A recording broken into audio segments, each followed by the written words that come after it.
Hey everyone, it's CR7 here, and welcome to another weekday post-race thoughts and recap video. As you can see, I have my race notes with me, 2 days worth actually. It's actually 2 pages, but I started it yesterday and then I finished it today because the race was moved due to weather. So we're going to start with the first caution of the race, which was for Kyle Busch spinning out after battling with Blaney for a position. Unfortunately, he couldn't continue on, he DNF'd. So then the race got back going at lap 20. And then Chase Elliott spun out and hit the wall with the back of the car. Unfortunately, he couldn't continue on. It was a pretty hard hit. So anyways, and then the restart with 6 to go in stage 1. And then Martin Truex Jr. won the first stage as William Byron smacked the wall off of turn 4. I do believe he couldn't continue on due to the damaged vehicle policy clock running out. Then stage 2 began at lap 51. And then the number 42 car of Josh Berry spun and hit the wall in turn 4. Now you're probably wondering where Noah Gragson is. Well, he got suspended by NASCAR on Saturday after liking a social media post that they didn't find too friendly.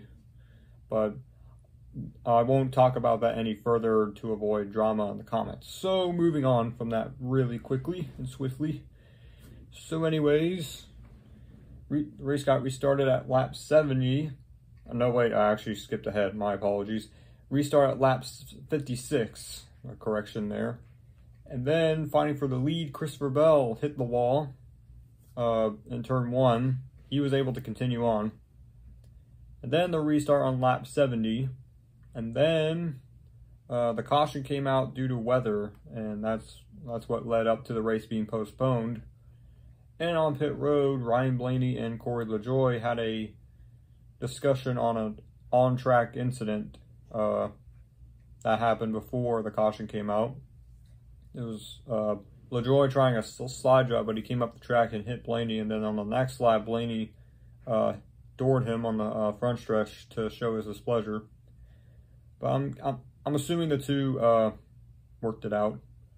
I didn't see them go at each other today, so that's good.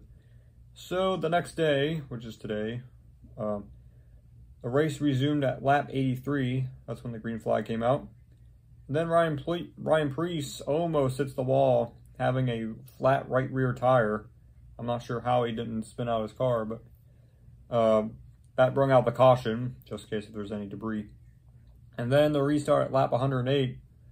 And then Martin Truex Jr. stole the stage win from Daniel Suarez.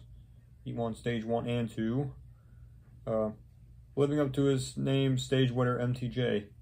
And then the final stage began at lap 127. And then the front row motorsports cars got stacked up, and and it caused Alex Bowman to get hooked and spun out on the backstretch. He was in the garage for a little bit until he got out. Page 2 here. Just a little bit here. Nothing else. No other cautions happened in the race. So restart with 67 to go, then pit stops at lap 157. And then Tyler Reddick had a problem coming out of the pit lane. His right rear tire wasn't on all the way, and it almost came off. And he was a little little is an understatement actually. He was very displeased with his pit crew on the radio. He was cussing and whatnot. Very, very frustrated and displeased, if you will. And then the last batch of pit stops happened at lap 176. And after a long fought battle with Martin Truex Jr., Chris Buescher goes back-to-back at Michigan. He won last week's race, and now he's won this week's race. It's nice to see the resurgence of RFK, or Roush Fenway Keselowski Racing as it's called now. So congratulations to Chris Buescher for winning 2 in a row.